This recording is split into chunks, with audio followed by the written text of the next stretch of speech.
Now it seems there's new solid evidence that Mars once had rainforests, real rainfall, and long-lasting rivers.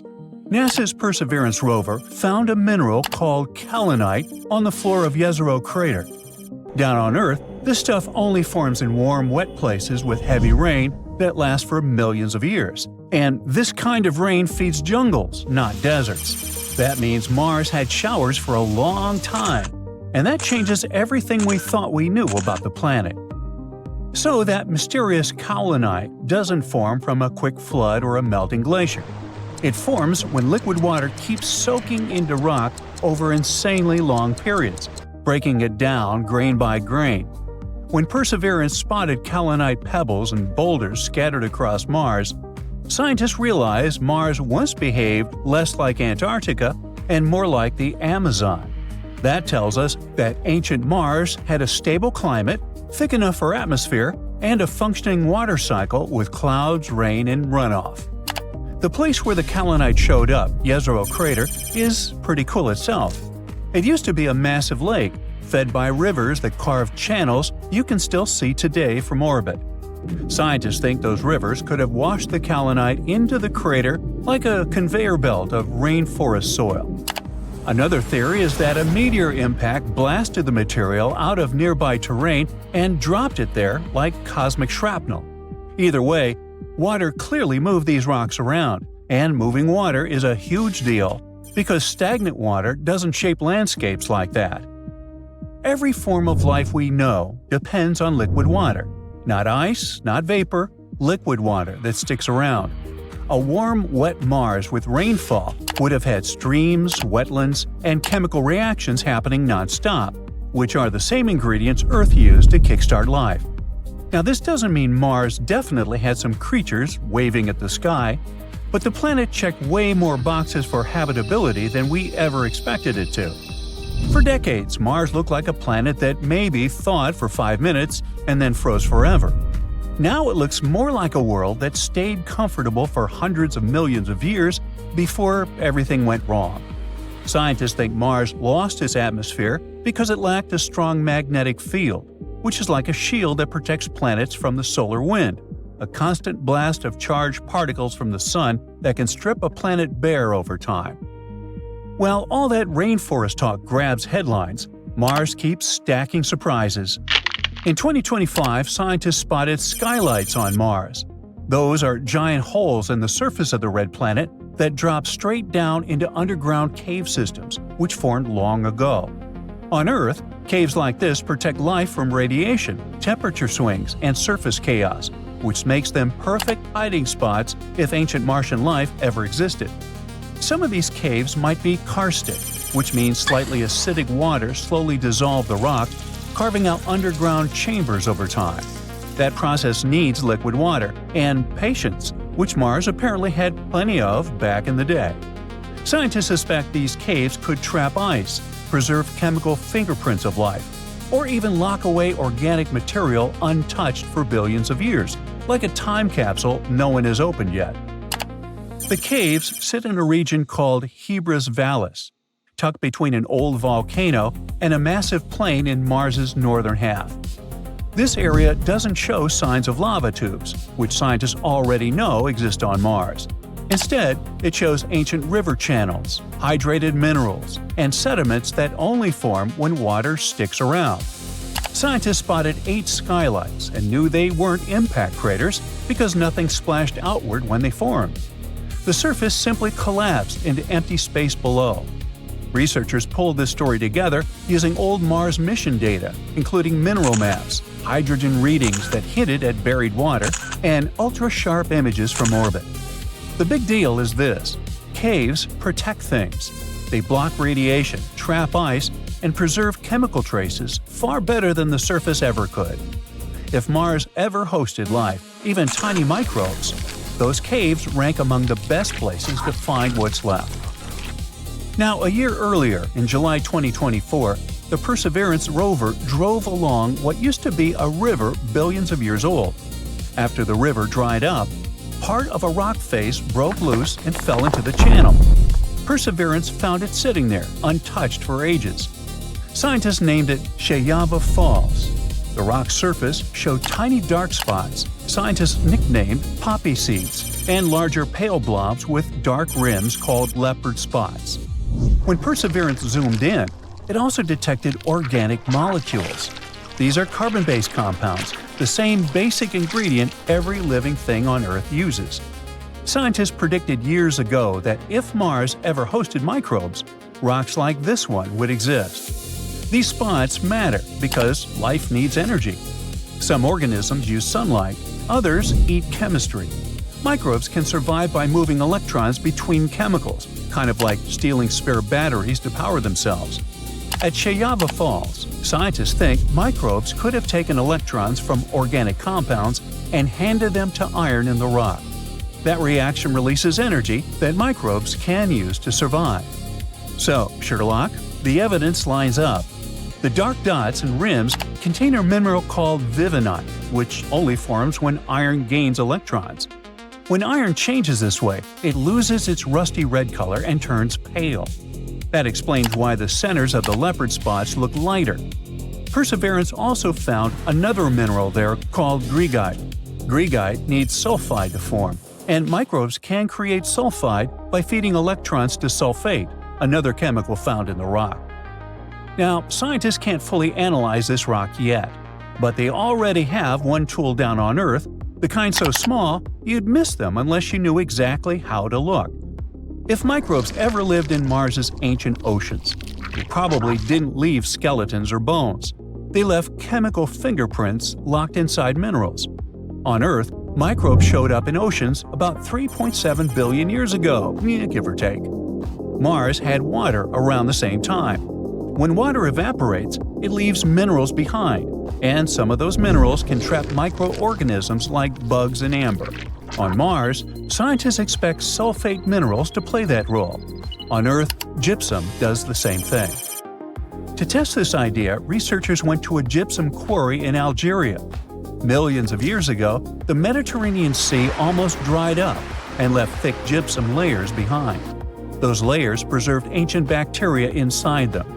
All this makes the site a perfect Mars stand-in. The team tested a compact device called LIMS, which is an easier way of saying laser ablation ionization mass spectrometer, which I'm only going to say once. A laser zaps a tiny spot on a rock, vaporizes it, and then reads the chemical elements released. Each element leaves a unique signal, like a barcode. That lets scientists spot chemical traces linked to life.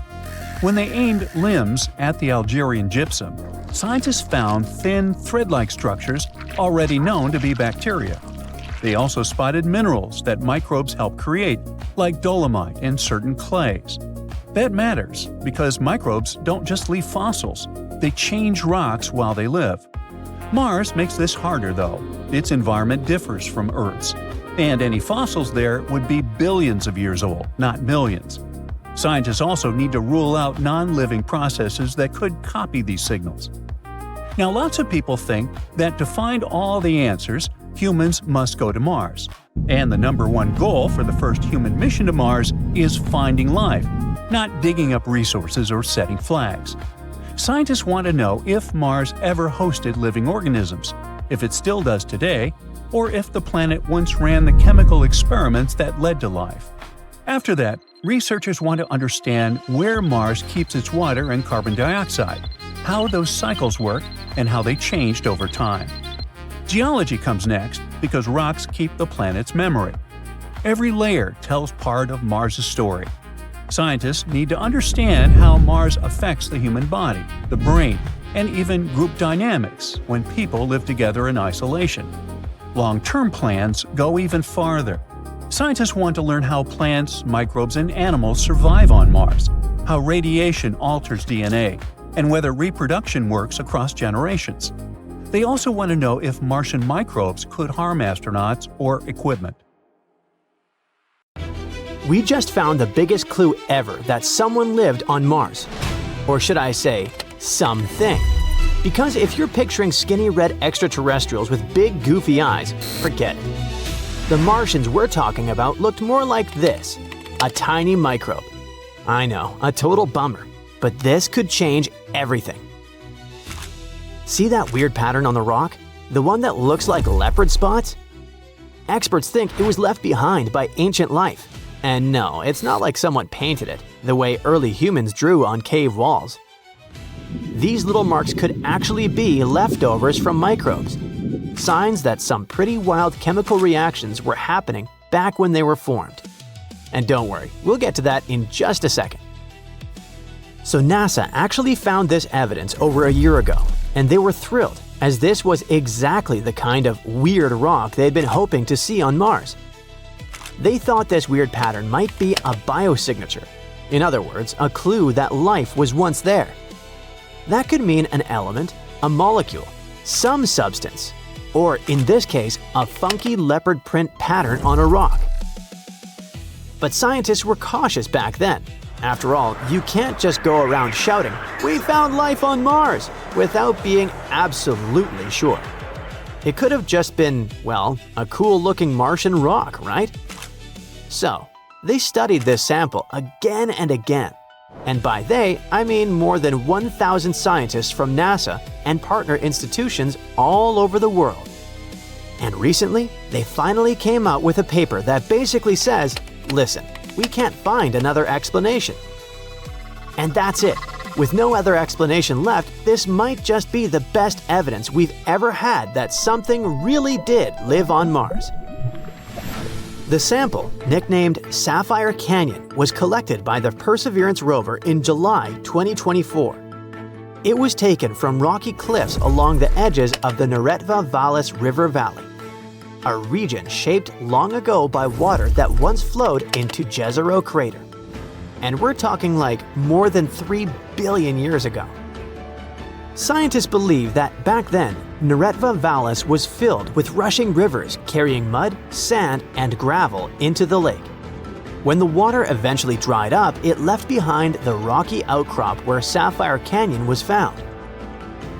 After collecting the sample, the Perseverance rover kept exploring the river valley to get a better idea of the environment where those rocks formed, and to figure out how those leopard spots might have appeared. That step matters because knowing exactly how the spots came to be is key to figuring out if the rock really holds signs of life.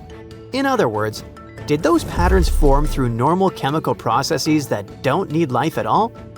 Or were they actually left behind by microbes? What the rover's instruments found is that the rocks in this area are made of clay and silt, which is exciting. Because here on Earth, those materials are great at preserving signs of ancient microbial life. The rocks are also packed with organic carbon, sulfur, oxidized iron, and phosphorus. And you know who loves that stuff? Microbes.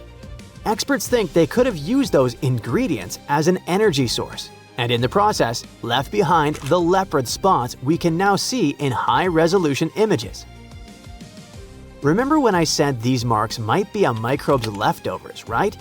That's exactly it. Picture you're eating a burger called the Galaxy Burger that has a one-of-a-kind sauce. A drop of that sauce falls on the table. You don't clean it up, and a second later, poof, you disappear. Later, detectives show up trying to figure out if you were there. All they find is that sauce drop you left over. From that, they can tell exactly what you were eating. The Galaxy Burger. But proving you were really there is tricky, since that sauce could have ended up there in lots of other ways. The same goes for the leopard spots. Just by looking at them, scientists can already tell a few things. For example, the pattern shows the presence of 2 iron-rich minerals, vivianite and greigite. On Earth, vivianite often turns up in sediments near decaying organic matter, or in swampy, soggy wetlands. In a similar way, microbes can also produce greigite on our planet. When you find those two together, it looks like they formed through electron transfer reactions between the sediment and organic matter. That could be a fingerprint of microbial life, because microbes use those reactions to get energy and grow. So going back to our burger comparison, the leopard spots are like the sauce on the table, the leftovers from the process of getting energy. But that's not the only theory.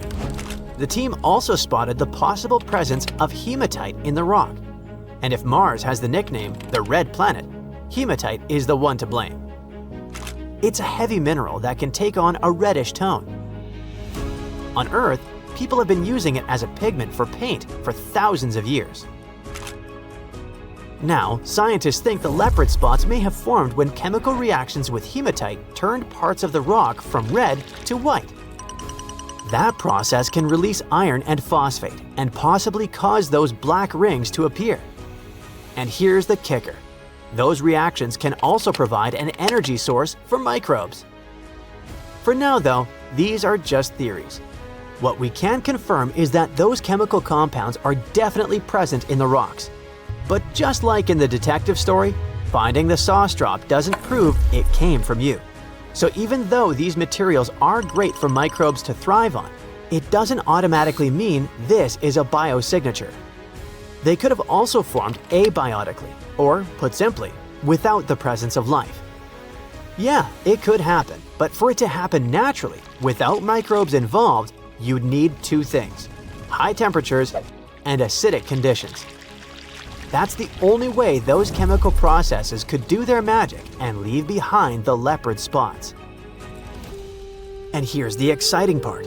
Scientists didn't find any sign that these Martian rocks were ever exposed to high heat or acidic conditions. That's why I said they're stumped. They just can't find another explanation.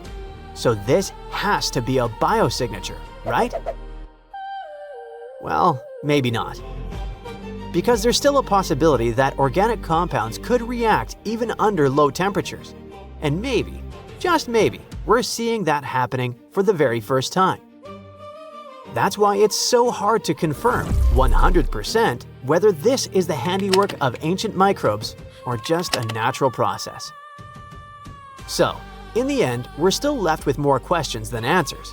Right now, this precious sample is safely sealed inside a tube millions of miles away on Mars. Hopefully, one day, it'll be brought back to Earth so scientists can study it in labs here. And while we can't confirm it's a biosignature just yet, one thing is certain. This finding by Perseverance is the closest we've ever come to discovering life on Mars. Honestly, just being able to spot a potential biosignature on the Red Planet is already groundbreaking. Another reason this finding matters has to do with the age of the rock. This evidence comes from some of the youngest sedimentary rocks we've ever studied. Until now, scientists thought that if we ever found signs of ancient life on Mars, they'd most likely be locked inside much older rocks. But so far, nothing has shown up in those ancient formations. Finding a possible biosignature in a young rock suggests two things. First, Mars might have been habitable for longer or later in its history than we ever thought. And second, older rocks might also hold signs of life, but maybe they're just harder to spot. Someday, our technology could be advanced enough to find them. This discovery also makes us think about one of the biggest questions of all, and that is, are we truly alone in the universe, or did we just find the answer? No, not exactly, but it's the closest humanity has ever come to answering that question. It looks like a regular beach, but something sets off an alarm blaring in your head. The sand looks too red, the sun is too bright, the wind is all wrong, it's hard to breathe, and there's no water in the ocean. Well, panic not. It's normal, since you're on Mars. For the longest time, we've seen Mars as a dry, lifeless dust ball, a freezing desert where water exists only as ice or vapor. But new research suggests that billions of years ago, it was a totally different place. And instead of endless dust, it may have had something much more familiar to us: sunny, sandy beaches. Scientists from Penn State, UC Berkeley, and Guangzhou University studied radar data from China's Zhurong rover. It started to roll across Mars in 2021. While exploring the surface of the Red Planet, it found sloping rock formations that looked strikingly similar to the ones found on Earth's coastlines. Those are called foreshore deposits. They form when waves push sand onto a shoreline. But Zhurong wasn't just taking pretty pictures. It also had ground-penetrating radar, a tool that allowed it to scan deep below the Martian surface as it traveled 1.2 miles between May 2021 and May 2022. And it found something pretty wild. Layers of sediment sloping down at a 15-degree angle. This pattern is identical to the ones left behind by waves on Earth. And this wasn't from the wind, volcanoes, or anything else. It just looked like a real beach. And that's actually a big deal. Because if there were waves and tides, there must have been a large body of water. That means Mars may have once had just the right conditions for hosting life. Even after 3.5 billion years, the formations are still incredibly similar to beaches on Earth. So there must have been a time when Mars was much more than just a dusty rock in space. After revealing this shocking news, Zhurong's radar scanned 260 feet deep into the ground, discovering sediment layers. They once formed along a path perpendicular to an ancient shoreline, the one that likely existed 4 billion years ago. At the same time, it might not be all that surprising. Back then, Mars wasn't the dry, frozen wasteland we see today. It had a thicker atmosphere, a warmer climate, and plenty of liquid water. And I'm not even talking about some tiny puddle. Beaches don't form without a massive body of water. For wave to shape the land like this, there had to be rivers flowing into a vast ocean. Powerful currents had to be moving sand around, and water had to stick around for a long time. This couldn't be just a brief wet spell. It was a period where Mars was hydrologically active for millions of years, potentially being a place where life could have thrived.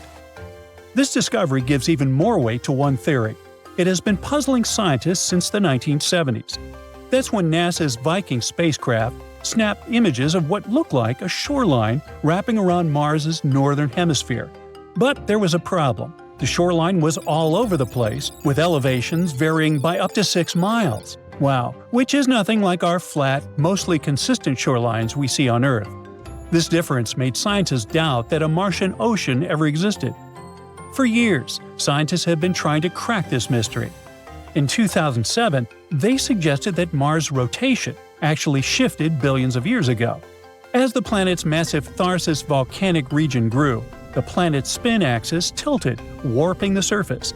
It could explain why the shoreline is so uneven today. In other words, what once was a flat and level landscape got distorted over time. Interestingly, Mars has been dropping hints about its watery past for years. Curiosity found ancient ripples in Gale Crater. There were signs of a long-gone lake. Perseverance is currently studying a fossilized river delta in Gale Crater.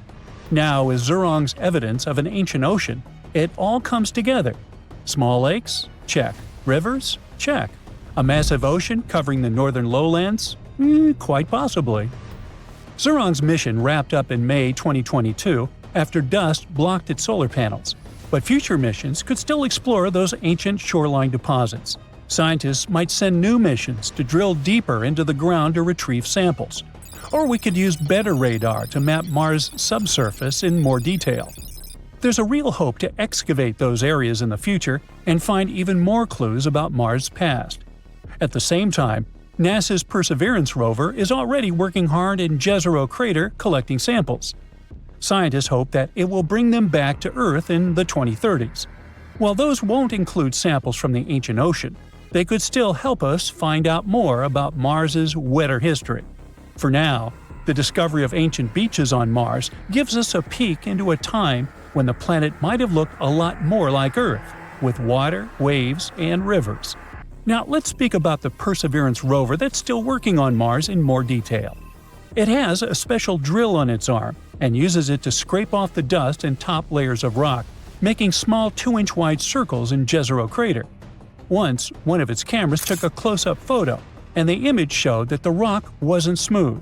It was made of tiny interlocking crystals. The rover used 2 special tools to analyze the rock's chemistry. The results confirmed that the rock, named Rochette, was volcanic. It meant it formed from lava or magma, not from mud and clay, like scientists had expected from a former lakebed. Perseverance, also known as Percy, landed on Mars in February 2021, along with a small helicopter named Ingenuity.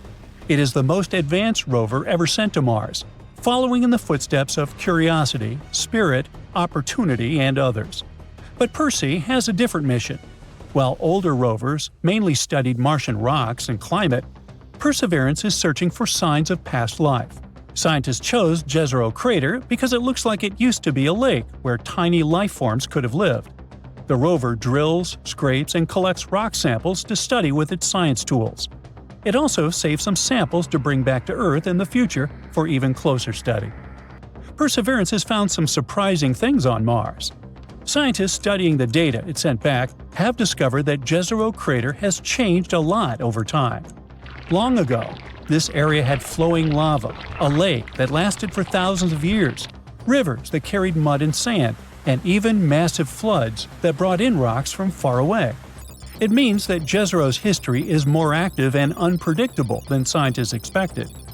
This definitely made it harder to find the sedimentary rocks they were looking for. But it has also revealed new places where ancient life might have existed. Another exciting discovery is that every rock Perseverance has studied so far contains carbon-based materials, the same stuff that life on Earth is built from. NASA's Perseverance rover also carries a special tool called MOXIE, which has managed to make oxygen from the carbon dioxide in Mars' atmosphere for the first time. Over 16 test runs, MOXIE produced about 4 ounces of oxygen. That's enough to keep an astronaut breathing for about 4 hours. It worked even better than expected, making up to 0.42 ounces of oxygen per hour. After running successfully for 2 years, MOXIE completed its final test in September 2023. It brings us one step closer to sending humans to Mars in the future. In any case, back to the discovery of ancient shorelines on Mars. This finding might help us see the red planet with new eyes. Water might have been flowing across its surface for tens of millions of years, carving out lakes, rivers, and even a vast ocean. What else have we misunderstood? Did Martian dinos stroll across the vast green valleys of the planet? Or were those bizarre marine creatures the likes of which we can't even imagine? Well, we don't know yet, but one thing is very likely. Mars had an era of warmth, water, and maybe life.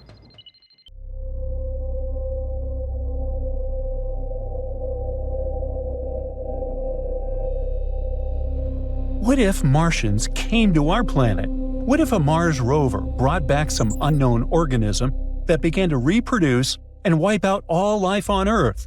Well, we've seen this scenario hundreds of times in movies and read about it in books. But in reality, the situation is the opposite. We are the threat. Humans are the ones that could infect another planet. We are the ones that could become the destroyers of Mars. And to prevent that from happening, countries created an international agreement that forbids us from taking certain actions on our red neighbor in space. It sounds like science fiction, but it's real. This agreement is called the Outer Space Treaty. It was signed in 1967 by the Soviet Union, the United States, and the United Kingdom. The treaty states that no country that signs it can claim sovereignty over any celestial body. It also contains many other important rules, but one of them directly addresses how we should search for extraterrestrial life. Now, there's a possibility that certain regions on Mars could potentially host life. However, according to the Outer Space Treaty, exploring these so-called special regions is prohibited. That sounds strange, doesn't it?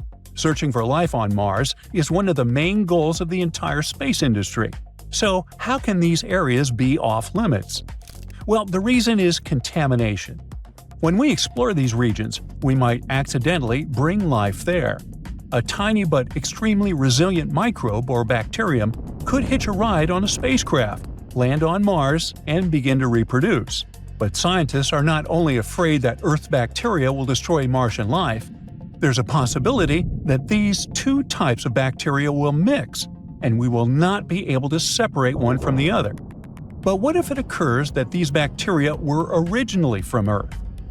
Imagine NASA spending billions of dollars collecting samples of Martian soil, where life has been detected. The spacecraft brings these samples back to Earth. Scientists analyze them and suddenly realize that these Martian bacteria are actually ours. They had arrived on Mars 10 years earlier, when a robotic rover was simply taking pictures of the Martian landscape. Here on Earth, we already know bacteria that can survive extreme pressure, incredibly low and high temperatures, and even the complete absence of oxygen. For such organisms, adapting to Mars conditions might not be that difficult. But what if they change in that environment? What if they mutate and take on new forms? Scientists might believe they've discovered true alien life, when in reality, it's just Earth microbes that evolved on Mars. There's also a chance that Martian microorganisms could mix with Earth bacteria, making it impossible to separate them. In short, exploring places where life might exist could create massive scientific confusion. And what if contaminating Mars with Earth's life causes it to spread rapidly? What forms would that life take under conditions completely different from Earth's? Mars and the Moon can be explored, but it must be done with extreme caution to avoid biological pollution. And don't worry, the Outer Space Treaty also requires us to be careful not to bring potentially harmful Martian life back to Earth. So, what exactly are these special regions on Mars? Well, they're places where conditions might allow microorganisms to survive, which are warm and wet spots. But here's the ironic part. We currently don't know locations on Mars that meet these criteria. But if there are such places, we can't reach them. So in practice, this law about special regions hasn't really been tested yet. However, scientists also talk about uncertain regions. These are areas that could potentially be classified as special regions after further study. One example is recurring slope lineae, or RSL. These are dark, narrow streaks that appear seasonally on Martian slopes. At first, scientists believed these streaks were signs of liquid water.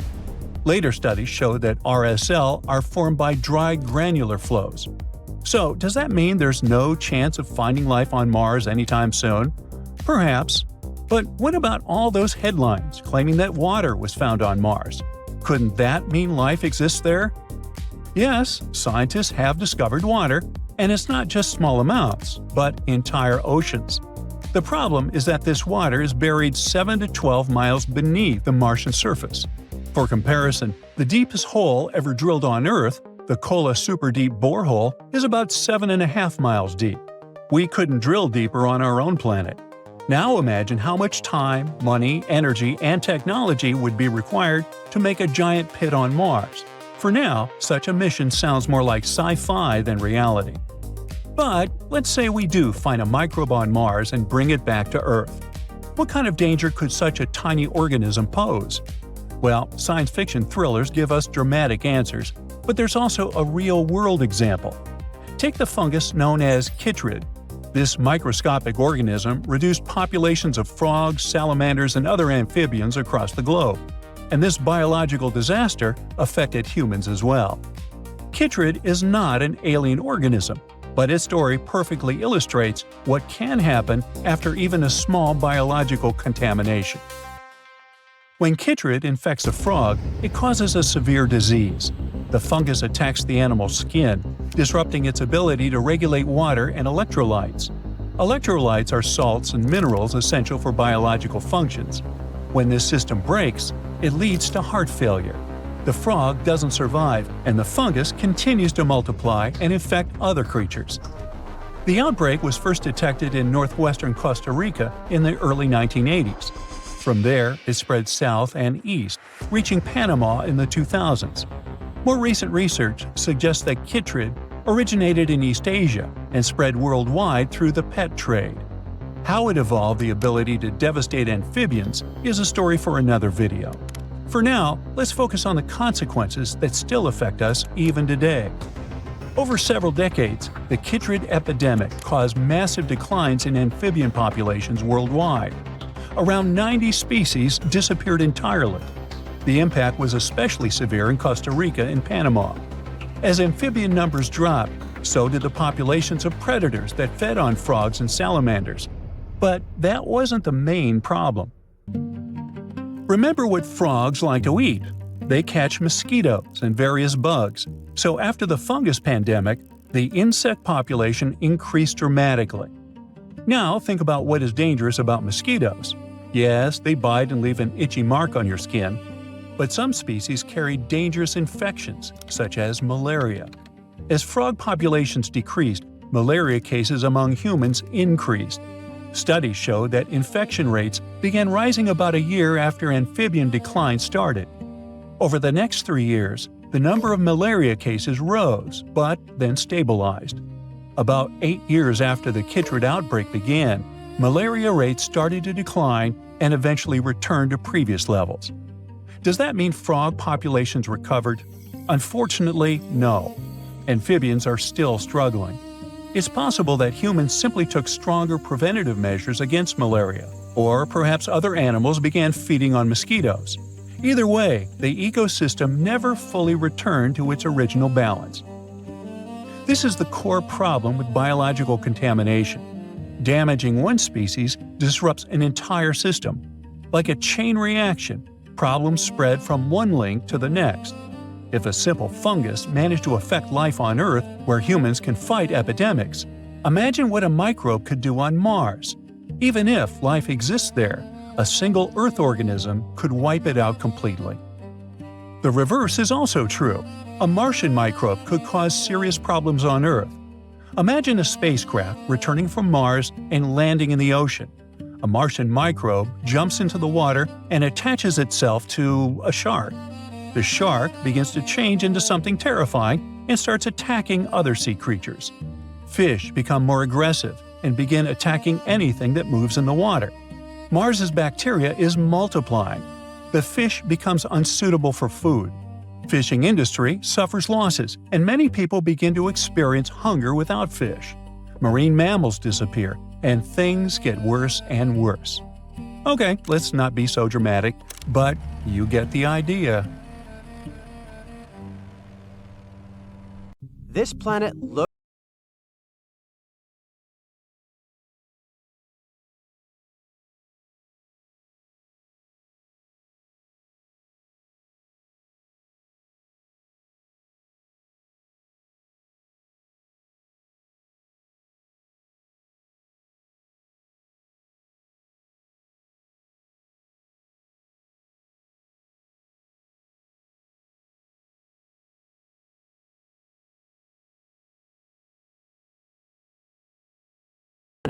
Plus, on Mars, there are minerals and rocks that could have only formed in liquid water. Mars might even have experienced terrible floods 3.5 billion years ago. These days, there's still some water on the Red Planet. It's true that Mars's atmosphere is too thin for this water to stay in its liquid form on the surface of the planet. But under the surface, it's a different matter. You can find water under the surface of the planet in its polar regions. The only place where this water is visible is at the North Polar ice cap. Also, sometimes, salty water flows down crater walls and hillsides, and there are tiny quantities of water in the planet's atmosphere, but it only exists as vapor. Anyway, now that we know for sure there is liquid water on Mars, could we probably use this water during a human-operated mission to the Red Planet? This way, the spaceship coming from Earth wouldn't have to bring its own water. It would make its cargo way lighter, which, in turn, would decrease the cost of the mission. The spaceship would just need to take enough water to get to the Red Planet and bring along the equipment astronauts will need to filter Martian water to make it drinkable. But it's not all sunshine and rainbows. The main problem is that the water found on Mars is salty. It might even be as salty as the oceans on our own planet. But these salts aren't what you can find on Earth. If a person consumed a certain amount of them, they would be highly toxic to the human body. On our planet, these salts are formed as byproducts of rocket fuel, as well as in road flares and fireworks. Naturally, they only occur in very dry areas. If there are no particular bacteria to break them down, these substances accumulate year after year, and their concentration in water is constantly increasing. But in theory, it's possible to purify even such water. The process of filtration could help the astronauts get rid of 90% of harmful substances. Then, they could use a UV disinfection unit. This would also help to get rid of any foreign microbes, if there are any, that might be hiding in the water. This stage would not only protect the astronauts, but also prevent them from bringing any dormant Martian microbes back to Earth. In other words, future travelers to Mars shouldn't have too many problems with drinking water on the Red Planet, but only if they bring the right purification equipment that can deal with any water quality. Because however bad running out of water in the middle of a desert is, experiencing it on another planet sounds much more terrifying. Now, I've got another question. If there is water on Mars, might there be other worlds in our solar system where we can find water? Sure, let's visit some of them. We'll start with Europa, one of the largest moons of Jupiter. Astronomers consider Europa one of the most promising places in the solar system to search for new life forms. All because this moon has a huge saltwater ocean with a depth of 40 to 100 miles. Yes, it is hidden under a layer of ice that is estimated to be from 10 to 20 miles thick. But it is still potentially habitable. Astronomers claim that plumes of water erupt from cracks in the ice shell and release the contents of the moon's ocean into space. There's also some evidence that the ocean might have warm water radiating from the moon's equator, which also means there could be not just life, but complex life on Europa. Well, I guess we'll find all about it in 2030 when NASA's Europa Clipper will reach the satellite and conduct its own investigation. And we're moving on to Enceladus, Saturn's moon. People have known about this tiny sleepy world since 1789. The diameter of the moon is a mere 310 miles, but despite its small size, it's one of the most intriguing places in our solar system because it too is likely to host a warm and salty liquid ocean. Watery eruptions happen on Enceladus rather regularly. The moon spews from its ice geysers more than 1,000 tons of water every hour. This water is mixed with organic molecules, salt, and other substances. Astronomers think that the ocean might be warm thanks to the tidal influence of Saturn. The planet's tug may cause hydrothermal activity, warming the oceans. There are also places in the solar system that might have water on their surface, but its presence hasn't been confirmed yet. For example, Ganymede, another moon of Jupiter. It's the largest moon in the solar system. It's even bigger than Mercury. Astronomers have long believed there is an ocean beneath the 100-mile thick ice crust covering the moon. And in 2015, Ganymede's auroral activity also hinted that this ocean could be warm and salty. Unlike on Europa, ice geyser activity on Ganymede hasn't been spotted yet. The reason might be a much greater distance between Jupiter and Ganymede than that between the gas giant and Europa.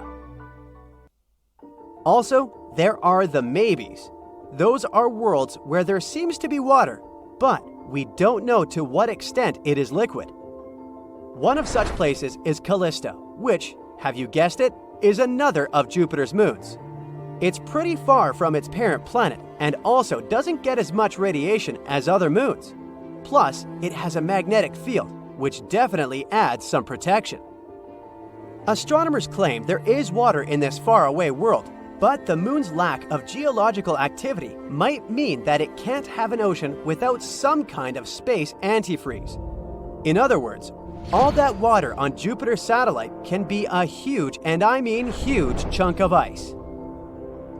Now, let's visit another space body, but this time, it's not a moon, but a dwarf planet. Look, this is Ceres. Even though people have known about it since 1801, its small size made it difficult to study. Until not so long ago, this space body was considered to be a rocky world.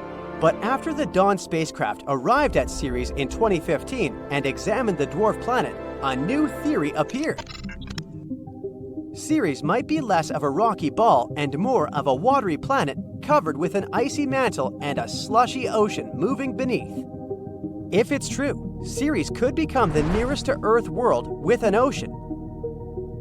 Titan is Saturn's largest moon. It has some of the most abundant pools of liquid in the solar system. Its surface is a slurry of water ice and ice made of lots of different compounds, for example, hydrocarbons. The satellite also has dense clouds that regularly burst with rain. And if you visited this place, you'd see rivers, lakes, and an ocean made up of methane and ethane hiding under the icy crust. Now let's talk about poor Pluto, which has changed its status a couple of times.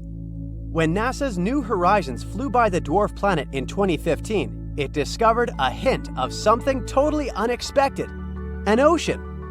Pluto is an icy world, but there are two things that make scientists think that Pluto might have once hosted an ocean. First, a theory that Pluto and its 5 moons could have been formed out of the same materials after a powerful collision. And second, the tidal forces between Pluto and its largest moon, Charon. Even better, this leaves open the possibility that the ocean is still around. We just need more time to examine the dwarf planet. Mars is the Earth's space cousin. It's the 4th planet in our solar system, about half the size of the Earth. It also has 2 small moon buddies, Phobos and Deimos. These moons are shaped like potatoes. Phobos is the drama king, moving closer to Mars and planning a crash landing in about 50 million years. Deimos is much calmer though, hanging out farther away from Mars. Mars got a cool nickname, the Red Planet, thanks to its rusty red surface. This color was so bright that it was spotted by astronomers many years ago. Even you can sometimes see it in the sky with the naked eye, a small scarlet dot. And maybe it has hot vibes, but in reality, Mars is a very cold desert. The temperatures there can drop as low as minus 240 degrees Fahrenheit. But was Mars always nothing more than a rusty-looking desert? Actually, no. Scientists believe that perhaps many years ago, this planet was similar to ours. Meet Curiosity, the detective rover made by NASA's Jet Propulsion Laboratory. Scientists want to know all about the Martian weather, landscape, and other stuff like that. Curiosity is a pretty heavy car-sized robot. It weighs about 1,985 pounds. It embarked on its journey on November 26, 2011. The rover pulled off a landing on Mars on August 6, 2012. Originally, Curiosity's mission was supposed to last for 2 years, but it's still going strong. Curiosity is basically a space lab on wheels. It's packed with cameras, spectrometers, radiation detectors, and sensors to sniff out the Martian environment. As Curiosity roams around, it rewinds Mars history. And during its mission, the rover discovered something incredible: signs of lakes and rivers from long ago. You see, Curiosity's favorite spot to play around is Gale Crater. It's a prehistoric Martian oasis where water might have hung out. There's this huge mountain in the middle called Mount Sharp. This place is taller than 10 Eiffel Towers stacked on top of each other. And it's got layers of rocks that hold Mars's ancient secrets. Recently, scientists spotted something great when studying Curiosity's data: mud tracks. What's so surprising about that? Well, these aren't just any old tracks. They're like messages from the past. They mean that the Martian ground used to get wet and then dry out again. The mud on the ground would shrink and crack during the drying phases, making these T-shaped junctions. Moreover, it seems like the ground on Mars went through several wet-dry cycles. It happened maybe up to 10 times. This made the junctions turn into Y-shaped cracks. When a bunch of Y-shaped cracks got together, they made a super cool pattern, something like a patchwork of hexagons. It looks just like honeycombs, or even a dragon's skin. Each of these hexagons are the size of candy. Similar cycles have happened on Earth, and they're linked to the birth of life. When water dries up, it leaves behind concentrated stuff that's great for chemical reactions, and these reactions might be the same ones that kickstart life. These hexagons have been hanging around for a really, really long time, billions of years. That means that Mars once had a climate kind of like Earth's, and maybe even life. In fact, the Red Planet even has some signs of water right now, in the form of hidden ice at the poles. Mars has the North and South poles, and just like with the Earth, they're Red Planet's ice caps. Picture the North Cap as a big, icy pancake about 620 miles wide. The South Cap is a bit smaller, about 220 miles wide, but it's got a thicker ice layer. almost like a snowball with a strong shell. When it's winter at the poles, it's an incredibly long nighttime. No sunlight, just chilly darkness. During that time, around 30% of the air turns into frozen CO2. It's dry ice, the same stuff that's often used in horror movies. But when the poles wake up to sunlight, the dry ice turns back into gas. All this freezing and thawing makes clouds and frost, just like on Earth. One time, a rover named Opportunity even caught some clouds made of water ice. But it doesn't necessarily mean Mars was once thriving just like the Earth. Life needs more than just wet, dry cycles to pop up. It needs the right atmosphere and other special ingredients. We're not sure if Mars had all of those, and even if it did, there's no guarantee that life actually happened. But this raises another very important question. Has Mars ever hosted tiny living creatures? Curiosity isn't the only robot that tries to find the answer to that. There's also a rover called Perseverance. It's trying to find clues about Martian life. It's digging into an old Martian crater once filled with water. And like a space archaeologist, Perseverance is searching for fossilized signs of ancient critters. And here's the funny thing. Some scientists think that we've stumbled upon it almost half a century ago. The only problem is, we might have accidentally destroyed it. It happened even before Curiosity started rolling around Mars. Back in the 1980s, two cool NASA's landers, Viking 1 and Viking 2, made a pit stop on the Red Planet. These landers took a selfie, and then they also did some funky experiments on the Martian soil, all in the name of finding signs of life. What they found is some weird organic stuff called perchlorate. It's a compound that we use in fireworks or rocket fuel. But most results didn't seem that promising. They even mixed up some soil with water and nutrients, hoping that if there were Martian microbes, they'd snack on the goodies and return radioactive gas as a result. But unfortunately, that didn't happen. Now, here's the problem. Some scientists think that maybe the water they added back then actually destroyed those tiny Martian critters. Poor microbes were just hanging out and suddenly got soaked by a bunch of weird liquid. Something like this wouldn't be very pleasant for the Earth microbes. They live inside rocks and they're sucking water from the air. Pouring water on them would result in a total disaster. So, of course, giving them nutrients after that wouldn't do anything. If you've just barely survived a water bath, you're probably not in the mood for a feast. Perhaps these Martian buddies might have something called hydrogen peroxide in their cells. It helps them live in an extreme environment. If that's true, it could explain all the results from the experiments. You see, the instruments heated up the samples, so if there was hydrogen peroxide, it would have gone boom, wiping off the little guys and turning their cozy homes instantly. Imagine how ridiculous it would be if it turns out that we accidentally destroyed the only signs of life on Mars. Ideally, we need a new mission to Mars to test this theory. Let's hope it's not true. In any case, the journey isn't over. There are more missions planned for Mars, and humans might even visit this planet someday. The next mission is the Mars Sample Return. It's a super cool teamwork project between NASA and ESA. They're teaming up to bring back souvenirs from Mars, collected by NASA's trusty Mars Perseverance rover. There's going to be a whole bunch of spaceships. They'll work together to bring these precious Mars samples back. The samples are planned to arrive on Earth in the early to mid-2030s. And the fun doesn't stop at Mars. Our Mars missions are a warm-up for an even bigger adventure, exploring icy moons around Saturn and Jupiter. These moons have hidden oceans beneath their icy surfaces, and who knows what kinds of space secrets they're hiding. But whether it's Mars, icy moons, or beyond, our quest to find extraterrestrial life continues. In addition, we are slowly starting to find more and more organic materials on Mars, and maybe one day we'll finally find some microbes in our solar system. Let's hope for it and stay tuned.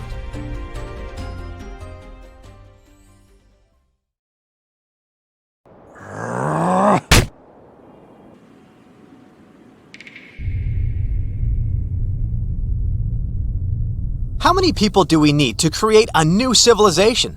And not on Earth, but on Mars, and in limited conditions. And if we create this colony and send them off, what problems will they face? How can they survive that far away from home without any support? A recent scientific study sheds light on these questions, so let's take a look at it. Alright, so you want to colonize Mars, right? Well, it's not an easy task. Mars is the 4th most distant planet from the Sun and the 7th largest in the solar system. This lonely red guy is very similar to our Earth. Moreover, before it became a boundless desert, it could well have even looked like Earth now. Millions of years ago, there was water, oceans, plants, and who knows, maybe even life. It would be nice to put all these cool things back there. No wonder we've been talking about colonization of this planet for a very long time. Now, SpaceX claims that their proposed interplanetary spacecraft could deliver 100 people to Mars. The owner of the company, billionaire Elon Musk, talked about creating a fleet that could provide a constant flow of resources to Mars. But how realistic are all these fantasies? Actually, not very much. Before sending people to Mars, we need to solve a number of issues. For example, the incredible radiation exposure, toxic soil, low gravity, low temperatures, and all sorts of other nasty things. And this is just the beginning. It will take at least a couple of decades to create a vehicle that can actually successfully land on Mars and return back. But let's do a thought experiment and imagine that we finally decided to colonize Mars. How will things turn out? Recently, scientists published a new study on this topic. This study is called Minimum Number of Settlers for Survival on Another Planet. The author is Jean-Marc Salotti, professor at the National Polytechnic Institute of Bordeaux in France. His article was published in the Scientific Reports journal. As you might have guessed, the study was trying to find out how we could colonize another planet. How many resources do we need? How should this colony live? What kind of work should they do? And how long will it take? And, of course, exactly how many people do we need for all of this? Let's try to answer that. Now, imagine that we've moved into a wonderful future. Well, not really. A terrible future, actually. In his study, Salotti suggested that life on Earth was threatened by some catastrophic event, so the only way for humanity to survive is to go to Mars or some other planet. In this imaginary scenario, unfortunately, the supply delivery from Earth was interrupted, or even gone. Now, the colony has to support itself somehow. Well, here's where we already stumble upon a bunch of problems. For example, we're not sure how well the people in the colony will work together. Hey! Will they communicate with each other like normal human beings? Will they share their time and resources as they should? Humans are constantly ruining things for other humans. I can even bet that it was their fault we had to flee to Mars. But even if we forget about that, how about organizational issues? What equipment do we have? What will we use to extract resources? What skills would we need? You know what? Who cares? In our case, these things don't matter. All that we know is that the colony doesn't have a lot of initial resources and equipment, and the human factor is absolutely unpredictable. So the chances of survival are pretty low, but we need to survive somehow. In this case, Salotti describes two things that will have a huge impact on our survival.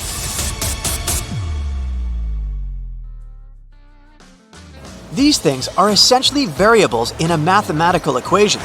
The first one is the availability of local resources. Basically, it means water, oxygen, and all sorts of useful chemical elements. These resources should be somehow mined and easy to use.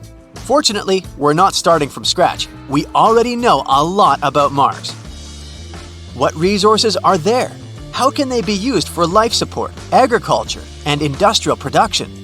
The colony is lucky because all this has been studied at various seminars and published in reports and books over the past years. Thanks to this, we know what will be available to our colony.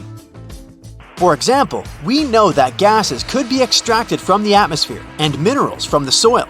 On Mars, we could provide such things as iron, glass, and even organic compounds.